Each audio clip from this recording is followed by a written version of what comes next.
Welcome back and welcome to episode number 8 of the One More K podcast, supported by Lekker Nutrition. Today is kind of a special day because, as you can see, we have 3 faces on the screen. Of course, there's Ned Phillips as usual. Good morning, Ned. Good morning, Marcus. And we have a special guest today, Ewegene Tan from Malaysia. Hi, guys. So as we have promised you guys, we are starting to open up the podcast to more guests. And as we have also promised you, we are going to cover more Asian countries. Today, we have our first snapshot of the beautiful country of Malaysia, truly Asia, they say. So we're excited to have Ewegene with us. Quick introduction about Ewegene, just to make sure that we get everything right here. He is a founder and race director of the Malaysian Mountain Trail Festival, also called MMTF. He is an accomplished long-distance runner himself. He has done Tor Des Geants twice in the Swiss Alps, has done the Dragonback race in Wales, holy moly, has twice finished the Bromo Tengah Semeru 170 kilometers and G5N in Malaysia, where he has been the winner. Welcome, Ewegene. Good to have you on the show. Thank you for the introduction, Marcus. We are going to cover the Malaysian segment in a few minutes. As usual, however, we're starting off with the news of the week to make sure we cover everything that is going on in this exciting and fast-moving trail and ultra running world. And of course, Ewegene, you're more than welcome to comment on anything that comes your way. We're also looking forward to hear your input on anything that's happening. But let's start with Ned. We have some news from your side. What have you coming across the last few days, Ned?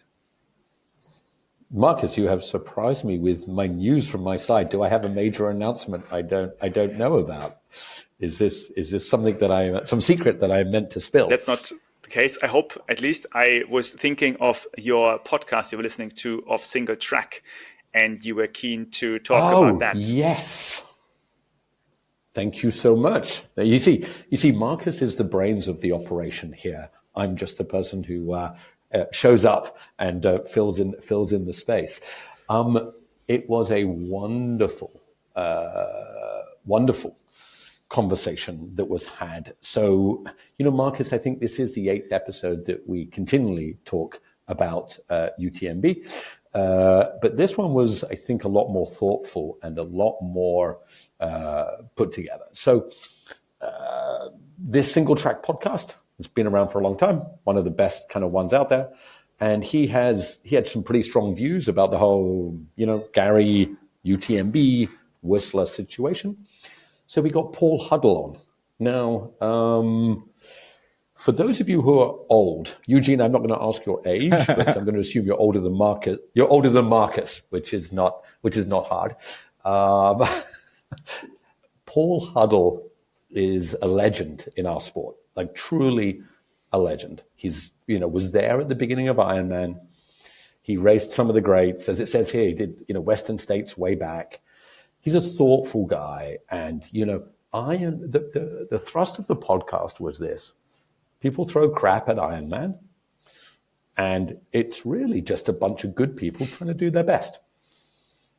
Like any organization. Why does it get this kind of bad rap? And, we can discuss this probably at length, but what Paul Huddle was saying is, look, I understand there's a lot of negativity. I understand there's 2 sides or 3 sides or 4 sides to this story. And Paul Huddle, I listened to it as I did my longer run, and, I have a lot of respect for Paul Huddle because I followed him. But his message was this. Could we have done it better? Yes. Could Ironman communicate better? Yes. Are we some evil conglomerate that's out here trying to take away the soul of ultra running? Absolutely not. Like they're buying 2 races a year. He made the point that Jamil Curry, who runs Aravipa Racing in America, had 60 races and has brought like 10 in the last year. So where's the negativity on him? But he acknowledged that Ironman could do better. So it was really a fascinating look into that Ironman's really just trying to do its best, and it's made some mistakes. And apparently, they had sleepless nights, lots of sleepless nights, and he didn't sleep. And the Paletis were not sleeping, and they try to sort it out. And I think for anybody who really wants to get both sides of this story, super worth listening to. Thanks, Ned. I think that's a fairly accurate summary of this podcast. Again, everyone can listen to it. Eugene, we're jumping right into this. We will cover Malaysia in a minute, of course, but what are your thoughts on the UTMB? I guess we're calling it drama recently. That's how we're calling it. We haven't found a better word yet. It's not a scandal, but it's kind of a drama, given that it's been covered in our episode day by day. I would say personally that there's a lot of misconception out there regards to the Ironman takeover of UTMB. To some extent, many who spoke does not know to what extent have they bought into UTMB, and to what extent are the Politi family financially driven, or are they looking for capital injection, which are needed, especially in difficult moments like the pandemic. How do they drive across the pandemic, for example? All this should be taken into consideration before one make a comment, and not just because of an incident and then an unfair remarks is made and then being blown out of proportion. Yeah. As a race director, Eugene, I don't know if you've listened to this podcast, but one question, and the questions were very direct. Yeah. There's this idea that Ironman just steams into a country and buys out races at will. And Paul Huddle said, we would respectfully call a race director and just introduce ourselves and just ask. And if they said no, we would walk away. And it was, you're a race director. I'm not going to ask you if Ironman's approached or anything, but that's what they basically was like. Ironman was saying, look, sure, could we have handled this better? Of course. But really, we don't, we call race directors, and if they've done a good job, we just respectfully ask if they're interested. Yeah. That makes sense, right? Yeah. For me, it does. Have you talked to the Ironman UTMB group already? Ever? Lip seal. I feel like there might be some more news coming this year. All right, interesting. Thank you for those perspectives. I appreciate the insights. Again, we're going to come into Malaysia in a second.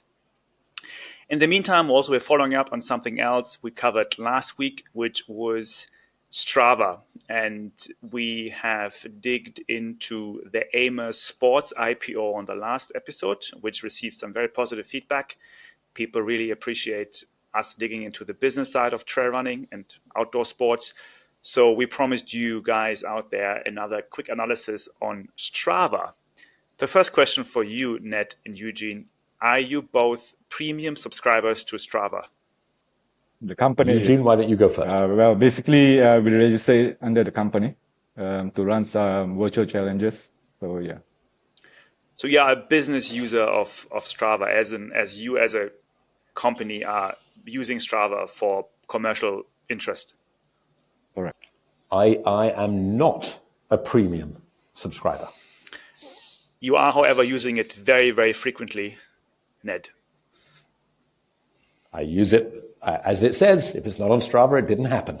So I use it every run. All right. So now let's do a quick Marcus analysis of this company, given it is an essential part of trail running and cycling and other sports.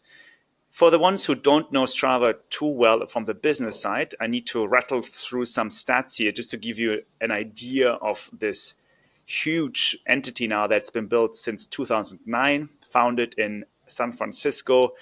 It has raised up to date $180 million US. Just the last funding round was basically during COVID in November 2020, where they raised 110 million United States dollars.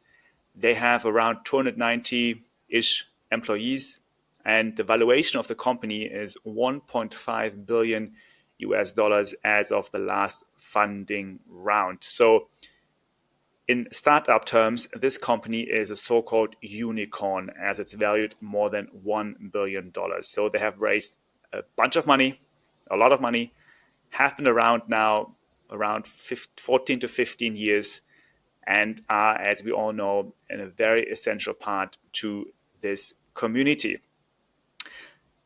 So now let's dig into this, and I need to ask for your patience for a tiny bit. I digged into Strava, and what came across was the latest funding round in November 2020 was done by a Brazilian investment firm, which I found very interesting. That emerging market investment firm put in a lot of money into Strava. However, as with many things in technology, and the last 3 years, we have seen 15% layoff of the staff. We believe that has been due to probably hiring too many people in COVID times, and then, as usual, they corrected themselves and had to lay off staff. Then in 23, in January, they did significant price hikes where no notice has been given. There was a lot of uproar in the community where Strava didn't announce the price hikes of their subscription, and a lot of bad press came out. Then a month later, in February 2023, the CEO and founder, Michael Horvath, resigns, and the search for a new CEO begins. So they didn't have anyone lined up at the time. So only in December 2023, so pretty much not a year later, but 10 months later, they announced the new CEO, and a guy called named Michael Martin. So this is kind of the timeline of Strava the last few years. I wasn't aware of all this. I'm a user myself, but I thought it interesting just to look into the history of the last few years because it gives us a better idea where this company might go. In terms of users, we see that the public kind of numbers are in 2019, they had 42 million users, and throughout COVID, they gained a whole bunch. So by 2023, they had around 100 million users. The guesstimate right now is that only 1 to 5 million of those are paying users. So that's kind of the estimate at the moment.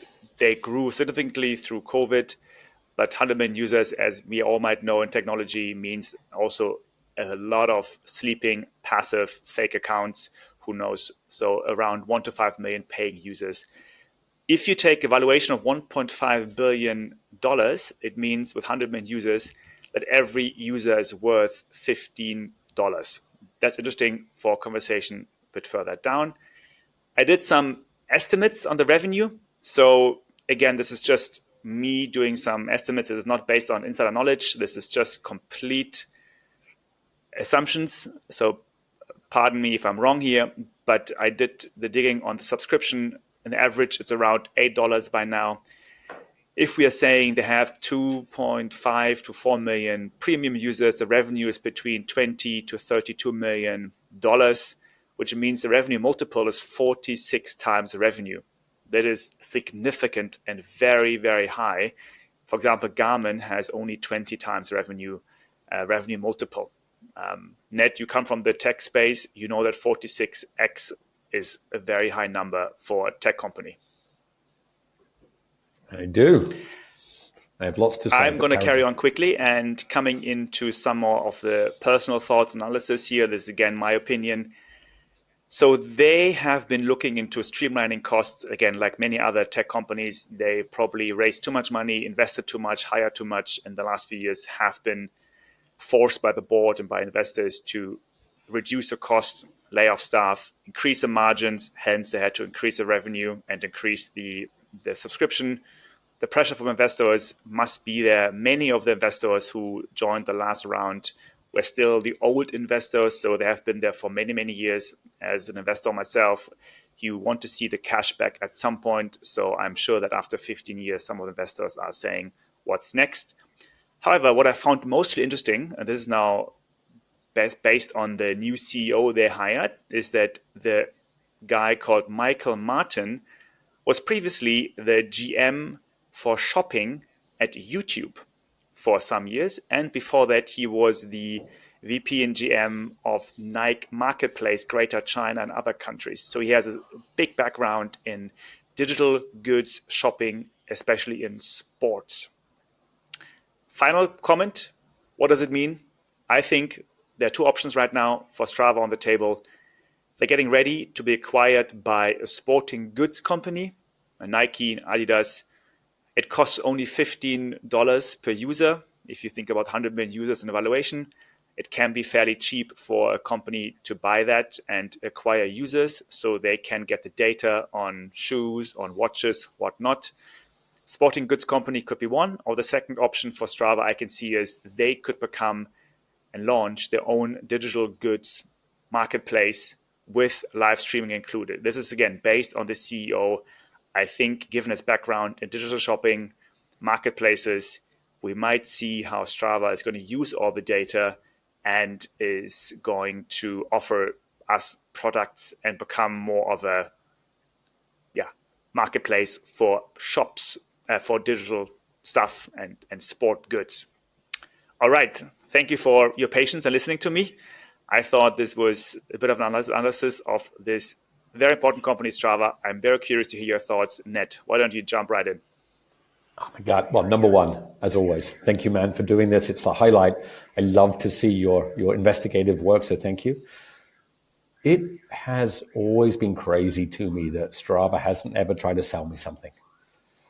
We've talked about this on the last show. 100 million users. They're clearly affluent. They're clearly, not clearly, but I'm going to say probably educated, high achievers. I mean, oh my word, they should be selling me everything. Like, I've never once got an ad. The only ad I've ever got is for premium. I'm guessing, and it's just a guess, so we had lots of guesses here, that Strava's soul is, hey, we're just providing a service. And after 14 years, the investors are like, I don't care about your soul. I want my money back. Let's get the YouTube Nike selling dude in and ram as much product down the throats of these 100 million people as we can get our hands on. I mean, if I was Strava, I don't want to sound like a douchebag. I mean, I've used it for free for 15 years.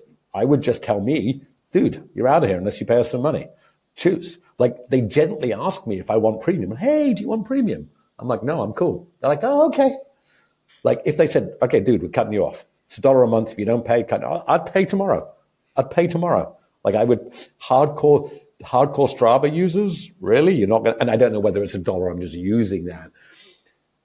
Marcus, the one thing I didn't notice here that you mentioned, did we find out if they're profitable or not? I think we assume they're not. Sorry about that. They are not profitable, as of our public knowledge. I would say I've seen some figures of Strava's revenue up to 100 million. So, maybe it is more than the 40 or 50 you say, but still not profitable. I think this company is going to start alienating a few people to be profitable because most people love Strava because it's been very gentle. But I think they have no choice now. I think it's time. I think your summary is perfect. Let's go. I think they get sold in 2 to 3 years. They squeeze every penny out of all of us. And I don't begrudge them. I think they've done a good job for a long time. It's money time. Eugene, what do you think? I mean, I'm not from an IT background. For that, I would like to reserve my opinion before I make an unfair remark. Fair enough. Don't worry about it. That's just us looking into the business. But Marcus, so you are an investor. I'm going to ask you an unfair question. Would you invest in Strava at this valuation?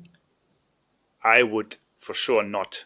I think on a 46 multiple on revenue, let it be 30x, let it be 20. I think it's, given the environment right now, very difficult. I think we discussed it last week. The acquisition and M&A space will open up again in 2-3 years' time. Investors are going to get hungry again. Not right now. Now it's too expensive to buy. So they will have to go through another, as you said, 1 or 2 years of cost-cutting, revenue increase to become a sexy acquisition target. And that will mean some pain to some users. And it will also mean pain to, I think, the DNA of the company, because I do think they're very good guys. They are very much about the community. They care about the users. But if you are coming to unicorn status, you have to change the DNA eventually, and you need to serve certain interest groups like your investors. I think, I don't know this Michael Martin, but if you, as you correctly say, when you're head of YouTube shopping and you ran Nike China, you know how to sell stuff. Plain and simple. And I think that, yes, I think there might be a little bit of like UTMB style drama coming in Strava when Strava says, hey, if you're not paying, you're out. Or, here's an advert for a bunch of stuff. I mean, how much would let's just think about it. How much would a nutrition brand pay to advertise to Strava users? I mean, like, you'd pay money, right? So I think it's coming. I think we're going to get absolutely smashed with economic reality in Strava, but they have This is my last comment. Again, this is just confirms the theme of a part of the theme of the show. We're seeing more commercial interest in the sport, whether it's on the UTMB Ironman side, whether it's on Strava. We're going to see it in many other parts as well. So we want to cover these topics and disclose this information so we're all aware what's going to happen and get ready for this sport. Which brings us to Malaysia. One of the countries I started to trail run in. My first ever race of trail running was outside Kuala Lumpur. Very hot, very humid. I suffered. I feel like 3 heart attacks at the same time. It got me into trail running. I felt the pain, and here we go. Eugene, thank you so much for joining us and for giving us your insights on this market. We would love to hear from you, just, a 40,000 foot view of the market, and we can zoom in different parts, but take it away. What's going on in Malaysia? Now, foremost, thank you, Marcus. Thank you, Nat, for the invitation. Basically, let us just run through the history of trail running in Malaysia. Trail running actually started in Malaysia pre-1938. Or shall I say officially, it has been, it has come about in 1938, and it started by the British expats who created running clubs, informally known as the Hash House Harriers, the 3H. And runners are put through a challenge whereby they would just need to follow paper trails. Over the years, it has grown. A passion has grown into a commercial sports or a competitive sports. And if you talk about competition, basically pre-2011, I would say, or pre-2010, it is more, how should I call it? It is more recreational. So pre-1938, pre-2011, it is pretty much recreational. So when you talk about competition in those days, pre-2011, in places like Gunung Tahan Climbathon, you only see the elites, the cream of the crops going into those races. However, post-2011, with the most beautiful thing coming about, TMBT in Sabah, being the first, I would say, commercial race in Malaysia, you start seeing the sports growing leaps and bounds year after year. And if you were to ask me today, I think, God, please take off 1 or 2 of those races, because there are just too many races around.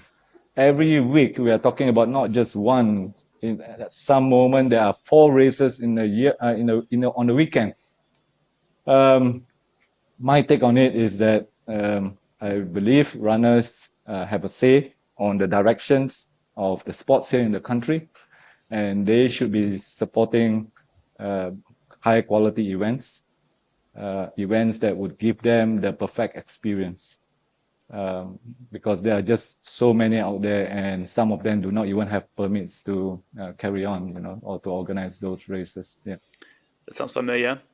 Let's start also with some more numbers here. So how many marathon runners, road and trail, do you think are there in Malaysia?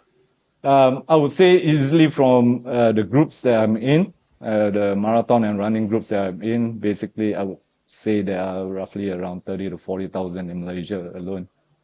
Right. Putting it all together, recreational runner or joggers or competitive runner, whatever you call them. For me, they are just runners as well. The Standard Chartered Kuala Lumpur Marathon has how many participants every year? I believe 35,000 to 38,000 nowadays. Yeah. And the trail race, a big one, whether it's MMTF or Borneo, how many runners are usually participating in those? 2,000 to 3,000 runners. Right. At this moment. And how many participate on the 100K, 100-mile distance? So in this, on this question, I would like to push you back to pre-COVID. Pre-COVID, the numbers for the longest distance are really high. We are talking about it being, the numbers being better in comparable to the 50s or the 25Ks, for example, at MMTF. However, post-pandemic, you see these numbers dropping on the longer distance. So the longer distance you see, or you study into a race, you see that the numbers are actually going down post-pandemic. And runners seems to go for the shorter distance, albeit 25 or 50 km. Can you give us an idea of how many we're talking, just to like before COVID, after COVID? Okay, so before COVID, if you talk about MMTF, the race that I manage, if you look at the 100 kilometer, we will easily have 800 runners. And then post-pandemic, we have got, the numbers dropped to 300, 400. So it's almost half of it. And I believe it is due to the fact that runners are getting back into the mojo and building up their endurance for the longer runs. And for me, these situations will continue on for another 1 to 2 years, or probably three more years. I've seen something similar in Vietnam, not in terms of numbers, but in terms of, I saw in 2018, 2019, many people trying out long distance, and Yep. I would call them not the most hardcore runners themselves. They usually do a very long hike, which is also totally fine. Yep. They've tried it out. They've done the 100K, tick the box, and they're not doing it again. So it's kind of that, having done it, and then now maybe they're trying out an Ironman, or maybe they're trying out something different. So I do think it's such a new sport here. People are trying things out. They're doing 100K, and they move on. So not many stick with that distance.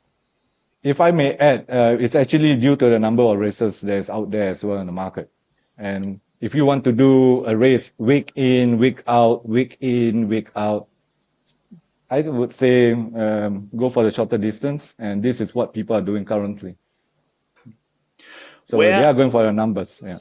Where are those runners mostly based? Like which hubs do you see in Malaysia? Where do they live and train? We train everywhere throughout the country. We have got trails around. The only difference now is that pre-pandemic, we do not have the Mountain Guide Association coming into force. However, post-pandemic, we have got trained Mountain Guides Associations, whereby any hikes above 500 meters, one would need to have to get their service on board. Like, you need to be trained to have a license to do that? Or you need to have a license to be a mountain guide. And there is a law now here in Malaysia. If you do any hikes above 500 meters, you would need to have a guide with you. The next question that comes is, to what extent is the mountain guides trained to do compressed hiking, for example? Because what is coming in globally, and it's coming in huge, in a very short while, or maybe you would have seen it happening, is what we call the fast hike or compressed hike. Yeah. And based on my trip to Korea just last month, and being introduced to products that are coming into the market globally, I can see that fast hike is something that is coming in, and it's coming in a big wave, because a lot of big brands are investing in them besides fashion. So it's basically, fast hike is a mix of this more running part of it, trail running, and the hiking part. So there are products particularly designed to be lightweight intersection fast hiking. Yeah, fast. I think the term they use in America is fast packing. Oh, fast packing. Okay.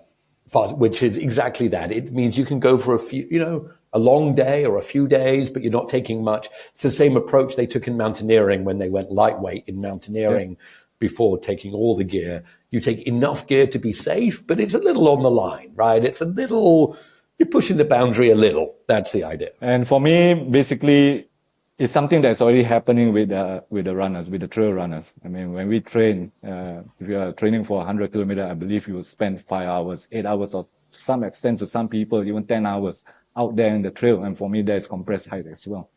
Yeah.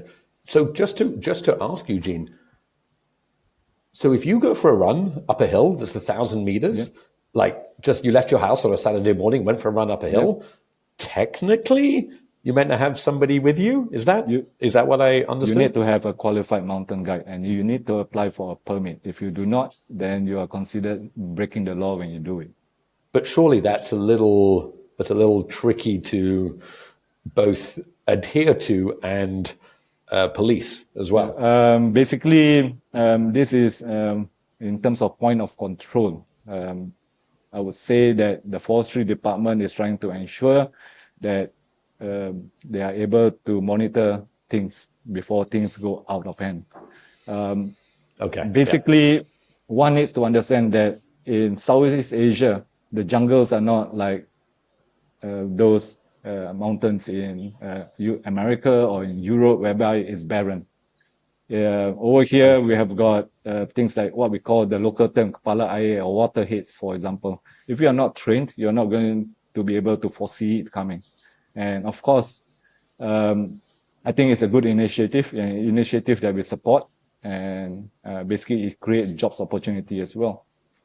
I mean, having spent a little bit of time running in Malaysia, for anybody who is obviously from Malaysia, you know how great the mountains are, but it is an undiscovered gem. Like the mountains are amazing. But you're right.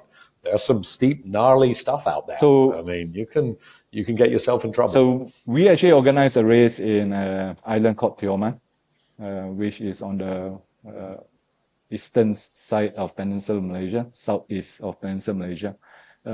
It's a small island. When you look at it, it seems harmless. But then if you do not have a qualified guide, what is going to happen is while you're running, you might fall into some hole where the local calls tahang. Yeah. So I think it's a good investment, or it's a good initiative by the forestry department and the fire department to train people to go into the mountains and to encourage people to do it safely, on the safety aspect of things. And not waiting for things to happen before acting up.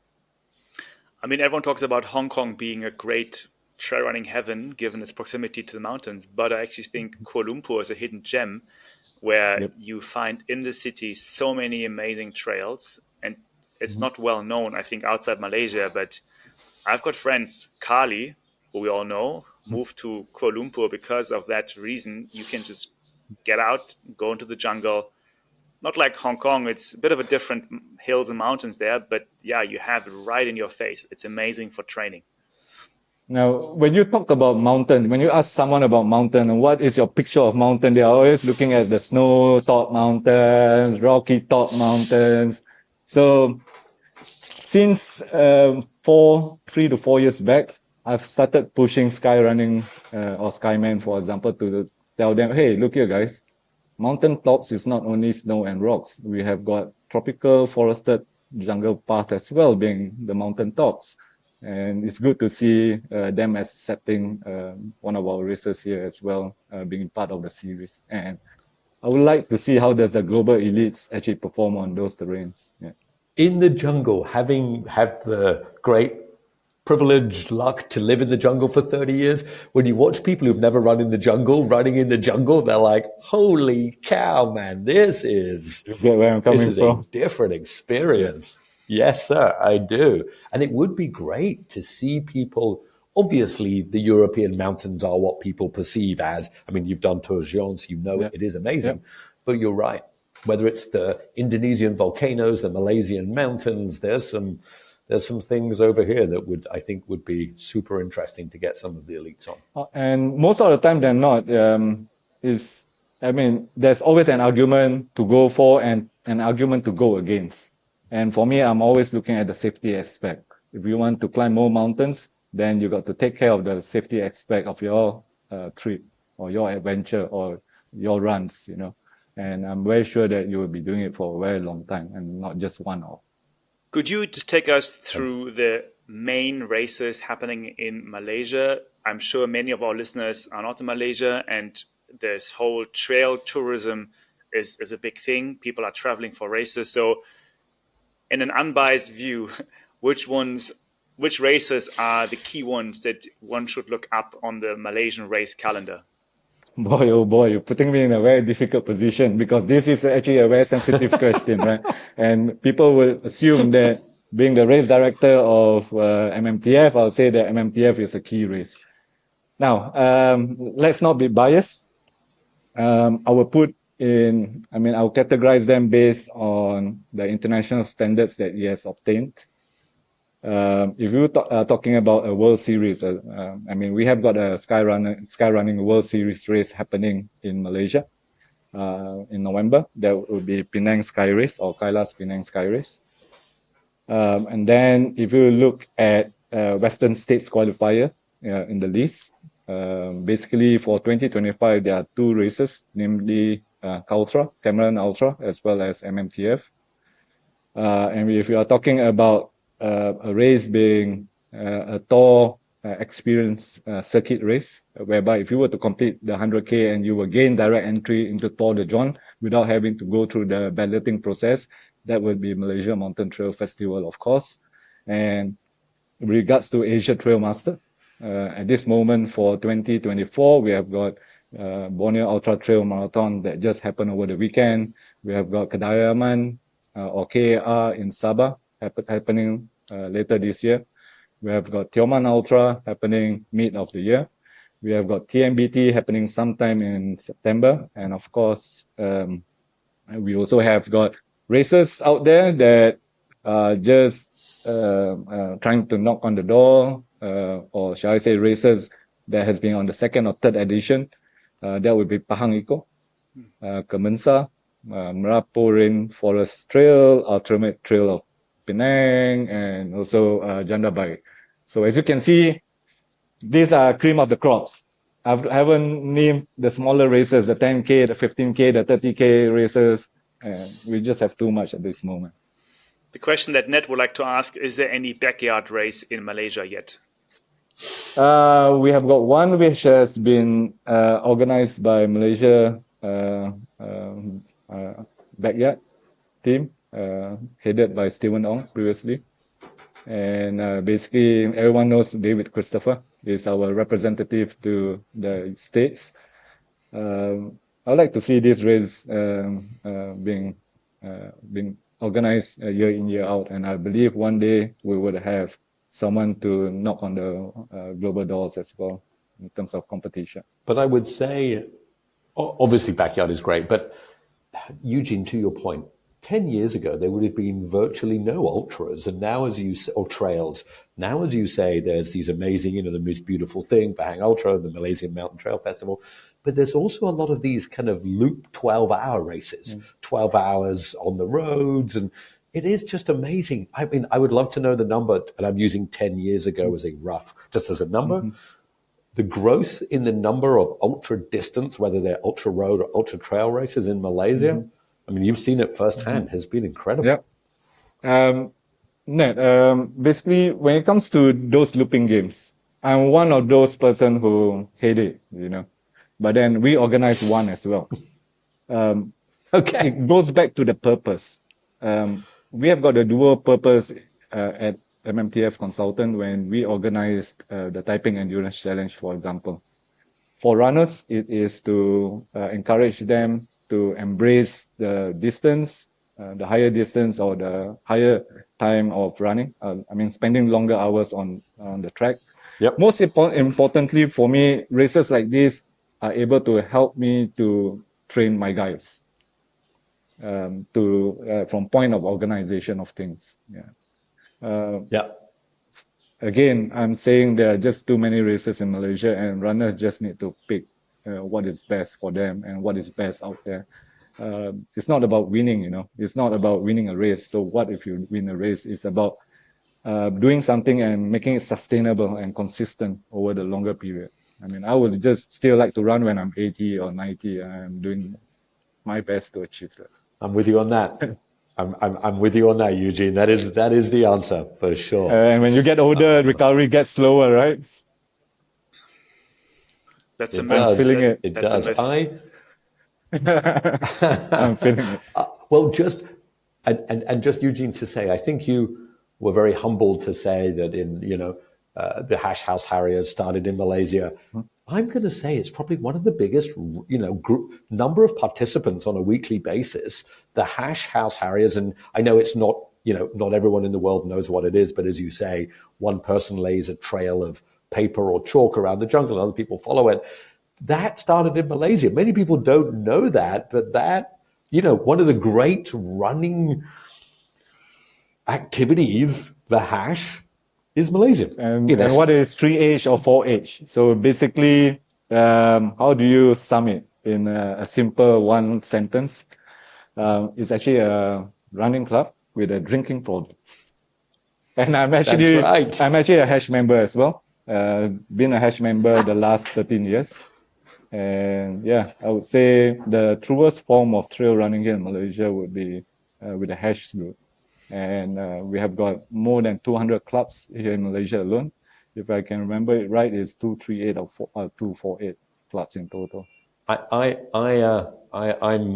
done hash. My kids have done the hash, and I think it's wonderful that you have that. And also, I don't know if you count, but Malaysia has a world champion runner. Now, I don't think it's ultra, but I'm sure you know So Wai Cheong, your tower runner, So Wai Ching, excuse me, who is, am I right to say, the world's number one ranked tower? He is a number one tower ranked runner. Someone that we supported since he was at the number 5. Yeah, he's been amazing. He's won. I mean, I know it's not ultra, but it is running, and it is running up a tall thing. But he's won, the in New York, and he's won in Taipei, and I follow him, and I imagine one day when he cuts across to sky running or longer things, he could dominate. I think obviously you know him personally, but I imagine he could dominate if he comes across. Yeah, and that is why we have been speaking to him, and we have been trying to push him into the vertical kilometer challenges that we host. And it's good to see him doing well, and he's just a very humble guy. He accepts defeats, and he works towards it, and he will come back the following year trying to outdo you. And this is a spirit that we are always looking for. I watch his videos when he arrives at the top of any tower. Yeah. That dude has put his effort in. He is passed out he must have a heart rate like 200, like and above. He looks. So yes, cheer him on, as I'm sure you are. It would be great to see him as a Malaysian topping the steps in, as you say, vertical K, etc. As a human, the spirit is admirable. He does not target a short or low target. He does not have a low target of things. He always aims for the highest. And for him, if he misses, he will actually fall on the moon instead. Things like that. That's a good segue to who are the key runners to follow in Malaysia? Now, if you ask me, in Malaysia, currently, Milton Ahmad would be the top for the man category, followed by David Simpat. And then we have got a gist of everyone else, Zaki Ame, Wilson Sningin. And on the women's side, we would have Lim Seok Ha for the longer races, and then Tahira. And I would love to see Tahira racing more out there. He was winning most races, trail races in Asia before she jumped into triathlon, represented the country, and got a silver medal 2 years back. Thing that worries me is while the races are growing, I do not see a special individual knocking on the doors that, hey guys, I'm here to challenge you. And this is what I've not seen in Malaysia at this moment. Like, you mean a new generation of talent emerging that is Correct. Kind of challenging the existing. I'm sorry to my fellow Malaysians, but then this is a true. This is my personal opinion of things. Organizers are looking at races after races. No one is looking at the development of athletes, for example. It's nice to see what is happening in Philippines. It's nice to see that there are new runners coming out from Thailand, from Indonesia. This is something that I hope to be able to contribute towards to in the near future or in the long run. And yeah, I hope that we will have someone coming in soon. And I believe most of this is due to prize money. You know, if you run a 5K road marathon, you get 300 ringgit. When you run a 5K or even a 100K trail run, you do not get any payment. And I think this is a push off for these runners. Again, doing the sports for the right purpose for me is the most important thing, and to make it sustainable. Are you going to offer then more prize money at your races? At this moment, we only offer prize money in Malacca International Marathon, road race that we organize since last year. We are looking into it for this year for some of our races. Of course, I cannot divulge much on it because it's just being implemented, and it would need to be approved by all stakeholders as well. I think as a whole, we talked about this last week, I think, Marcus, when there was the Saudi Arabia race that put $480,000 up top. And what happened? Of course, John Albon and all the top guys go flocking. Yeah. Now, I also understand that there's not much money in this sport. So Saudi can do it from a government perspective, but it is the catch-22. To grow a sport and have great athletes, you do need money. It's just a fact. Like, I love the soul of the sport as much as you do, Eugene. I completely agree. But, you want to build stuff. There does need to be that commercialization. But it's also, and again, I don't need to tell you, but making money as a race director is no easy task, right? So Ned, you see it very clearly. Every year, I do not put any of the money in my pocket. It's about reinvestment and reinvestment and reinvestment, and it becomes painful.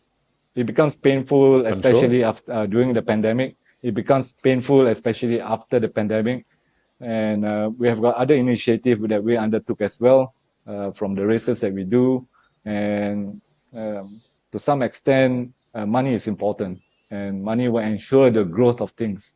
And that will also dictate why we do what we do, which will be announced in a very short while. So, yeah. Yeah. Is there also a trend, Malaysia, where the runners are now going overseas to race more? I've seen you, of course, being consistently and constantly racing in other countries. I'm sure that's for different reasons. But is there also a trend for people to go to UTMB or Tor Des Geants? What's happening on the international front from Malaysia? In general, after the pandemic, people seems to be traveling more. People seems to be enjoying the quality of life more. And I would say the numbers will keep growing from now as well. I mean, there are runners who are going out, and I believe the numbers will continue to grow year on year. When do you think there's going to be an Asian winner at UTMB? Oh, that's a hard one. Let's start with the shorter distance. I believe the world top 10 or the world top 20 has got equal chance to win the UTMB. Not the maiden race, the 160. But then if you're talking about 50K, I think we Asian has got some runners who can challenge the top runners. People like Jisoo Kim in South Korea. People like John Stingray Onifa. Who has constantly been pushing beyond limits. I think these two runners would certainly do well in the shorter races like the OCC in UTMB. And maybe just the last one, what's your hope for Asian trail running the next 5 years? Support each other, creating an Asian hub for trail running. And from then onwards, building it up together, heading to the global scene. I think that's a very Marcus, good trend. Go ahead. Yeah, Marcus, Ned. For me, trails is supposed to be about togetherness. It's supposed to bring people together. And I hate to see money being the evil of all roots of problems, whereby it's separating people. Organizers talking bad about the other organizers, for example, and for me, it's all money driven. So if you ask me 5 years, let's work on togetherness in trail first, and how can we support each other. It does not matter whether you're from Vietnam, whether you're from Hong Kong, whether you're from Korea. If we are able to support each other and do cross marketing, I believe we would have a future together. Yeah. That's a great point. Like that's a 100%, Eugene. That is, you know, we were talking about it on the last show, greatest sport in the world. It's what Dylan Bowman always says on Free Trail, right? So we borrow it from him. But to be the greatest sport in the world, it's not about, you know, oh, my race or your race. I mean, there is a reality, but there's nothing better. Just get a group of people, go out running, you know, like, of course, does money come into it? Yes. Can it be done in a respectful way?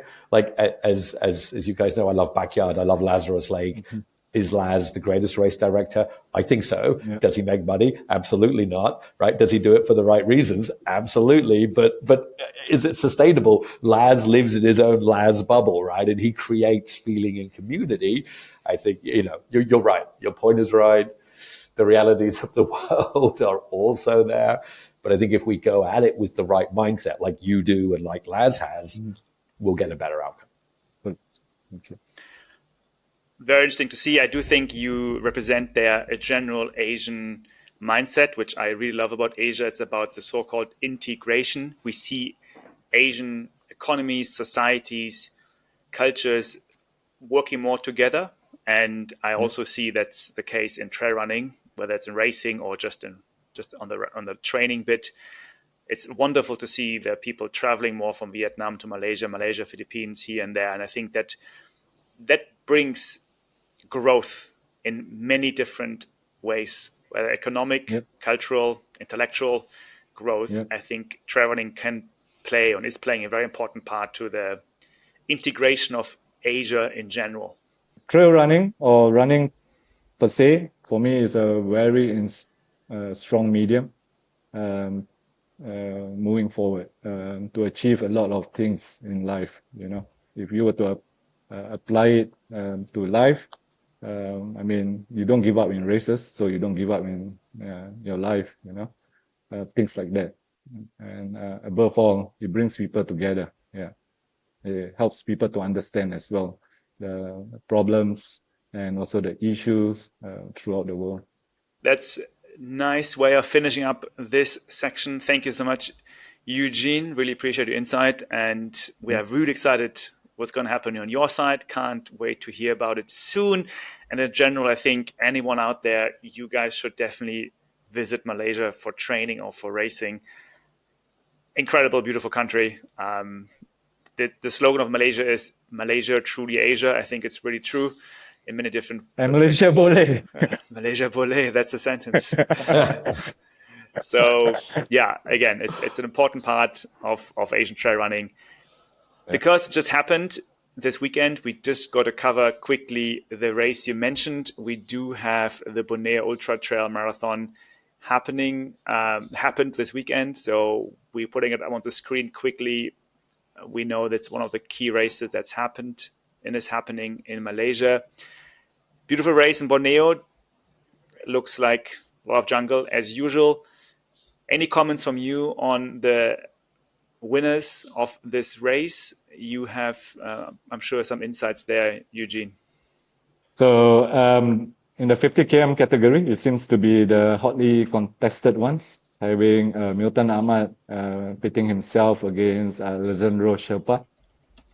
And of course, Milton Ahmad took it on his home ground. And for me, there's no surprise on that. The only surprise that comes to me was on David Simpat. I believe the heat actually won the day for him. I mean, it was against him. And for that reason, he dropped out at CP6, if I'm not wrong. Right. And while I have not run the Borneo Ultra, I have done the trek up Kinabalu. I've spent some time over there. If anybody who doesn't know Malaysia, there's kind of two parts to Malaysia, which is the island and peninsula. There's some big mountains. I mean, this Borneo Ultra is no joke. I mean, I don't know the mountains it goes up, but some of the mountains over there are serious things. So yeah, it's a proper race indeed. It's a mountainous or hilly area, Kiaulu. So runners are put through the challenge. But then I believe the difficulty is not the hills or the mountains. The difficulty is actually the heat. The heat in Borneo, when it gets to you, it really gets to you because the humidity is really high. We are talking about almost 40-45% of humidity. Incredible.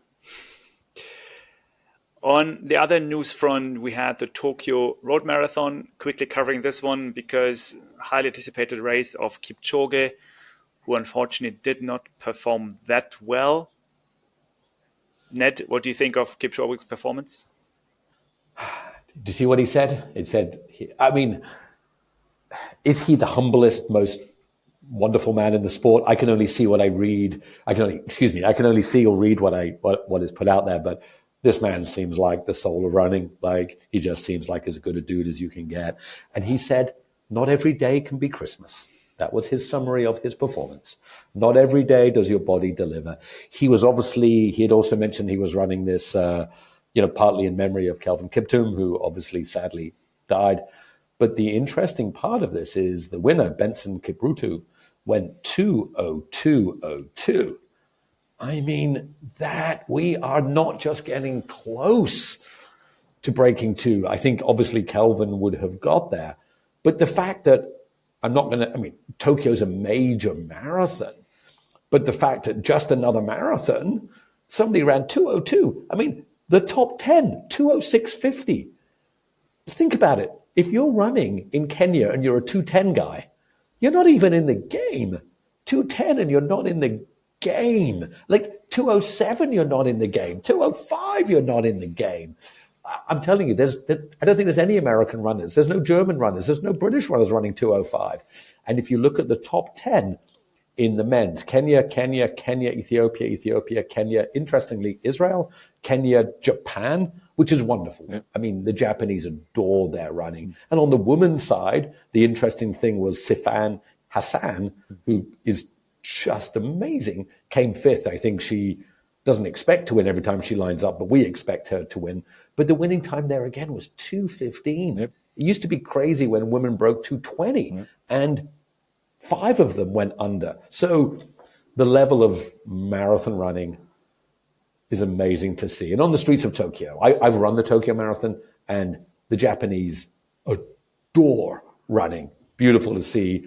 And look, for Kipchoge, that's sport. I mean, to Eugene's point, somebody has to win. Somebody has to lose. You can't win every time. That's the beauty of sport. You should revel in it, accept it humbly, and move on. I mean, if you want to win a race, run 100 meter. If you want to gain experience in life, run a marathon or an ultra, 100%. Well said. 100%. Well said. Wonderful. And I have a feeling that today's drop that Ned is giving us is actually a perfect summary of all the different things we talked about today. So now we come to the last segment of the show, which is Ned's drop of inspiration and wisdom. Ned, take it away. Over to you. Thank you, Marcus. I appreciate it. All right, this one's called Of All the Trails. Of all the trails, what's your favorite? Is it mountains, desert, jungle, grasslands, road, city, beach? I've been lucky. I have run in many places. New Zealand, through the stunning mountains when I was meant to be skiing, but I went running instead. Australia, in the outback. I was faster than a kangaroo, a slow one. Japan, 42.2. In Tokyo, I ran 3:02. Sad face. That was my chance. Taiwan, big city, that Taipei. I got lost. I ended up back where I started. Hong Kong, oh, the hills, the greatest running city in the world. Indonesia, on a hash, got lost. 12 hours in the dark, stumbling around in the jungle. I got found by locals who laughed at me. Thailand, on the beach. Sand is slow and hot, but with coconuts, you can run forever. Myanmar, through the driest riverbed, the Irrawaddy, 44 centigrade. There was no water. The slow boat from Mandalay. I'm as slow as that. Dubai. The crazy thing, it was cold in the Middle East. Yes, It can be winter there too. Kuwait, by the bay. Guess what I saw? You get a special prize if you can guess. Pickleball courts and cats. Tons of them. In Kuwait. Who would have known? South Africa, when a country can be so beautiful and so challenging. I'm going for a run, I said. Watch out, they said. It was amazing. Germany, the banks of a river in Frankfurt. Winter, cold, amazing. Ducks. They must be cold. Scotland, my home. The hills. I am biased, but it's true. Most beautiful country to run in. I'll run the length of Scotland one day. USA, America. Central Park. Virginia Blue Ridge Mountains on the country road. And San Francisco, Beta Breakers Race with naked people. No place like America. Mexico, Wild Run in Cancun. I was at a business conference. It was also spring break.